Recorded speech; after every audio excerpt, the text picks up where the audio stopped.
গরমে ঘাম মোছা থেকে শুরু করে সাজগোজ বা প্রতিদিনের প্রতীক সব জায়গাতেই জায়গা করে নিয়েছে বাংলার ঐতিহ্যবাহী গামছা। আধুনিকতার ছোঁয়ায় গামছার ব্যবহার কিছুটা কমলেও জৌলুস হারায়নি।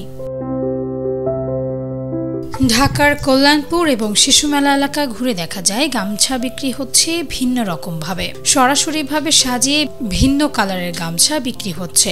ভিন্নভাবে গামছা বিক্রির জন্যই আকর্ষিত হচ্ছে ক্রেতারা বলে জানান বিক্রেতারা। এখানে আমাদের আগে থেকে এভাবে বিক্রি করে, এখানে আপনার যে জনগণের সুবিধা হয়, গামছাটা কিনতে রাখলে অনেকে পছন্দ করে আপনার কিনতে পারে যে কোনো জিনিসটা ভালো করে, এই জন্য এভাবে করা আমাদের। গামছা আগের মতন বিক্রি না হলেও এই জায়গাটিতে আসলে মনে হয় গামছার মেলা। ঢাকার অন্য কোথাও এমনভাবে গামছা বিক্রি দেখা যায় না। এখানে আমরা সব রকম কালার রাখি, আমরা ডিসপ্লেটা করে রাখি। কি জন্য? দোকানে গেলে 2-4টা দেখাবে, আর এখানে আমরা ডিসপ্লে করে রাখি, যদি গামছা প্রয়োজন না হয় তাও নিবে সৌন্দর্যের জন্য। এখানকার বিক্রেতারা গামছা বিক্রি করছেন কেউ 5 বছর, কেউ 7 বছর, কেউ 10 বছর কিংবা আরো আগে থেকে বিক্রি করি আপনার 7 বছর 10 বছর ধরে এখানে। রাজধানীর এই দুই এলাকায় বেশ কিছু হাসপাতাল থাকায় গামছা বিক্রিও চলছে বেশ ভালোই বলে জানান বিক্রেতারা। এখান থেকে গাড়িতে যায়, আবার অনেক দূর থেকে গাড়িতে কেনাকাটার জন্য আসে গামছায়।